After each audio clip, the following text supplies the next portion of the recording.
आपको ज़िंदगी की असल कहानी बताता हूँ। इस दुनिया में हर दूसरा आदमी अपनी ज़िंदगी से, अपने रिश्तों से, अपने साथ रहने वालों से खुश नहीं है, दुखी और उदास है। हमारे अंदर बर्दाश्त ख़त्म हो गई है, डिप्रेशन बढ़ता जा रहा है, जिसकी वजह से लोगों की क्वालिटी ऑफ लाइफ ख़त्म होती जा रही है और बाज़ लोग तो अपनी ज़िंदगी से हाथ धो बैठते हैं, सुसाइड कर बैठते हैं। आज की कहानी ऐसे ही लोगों के बारे में है कि किसी शहर में एक म्यूज़ियम था।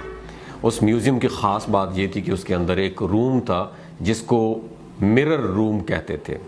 वो इसलिए कहते थे कि इस पूरे रूम के अंदर शीशे लगे हुए थे। उस कमरे की दीवारें, उसकी छत, हत्ता कि उसका फ़र्श भी शीशों के साथ बनाया गया था। अब जो कोई भी इस कमरे के अंदर जाता था उसको हर तरफ उसका अपना अक्स, अपना आप ही दिखाई देता था। एक दिन ऐसा हुआ कि म्यूज़ियम का चौकीदार उस कमरे का दरवाज़ा बंद करना भूल गया।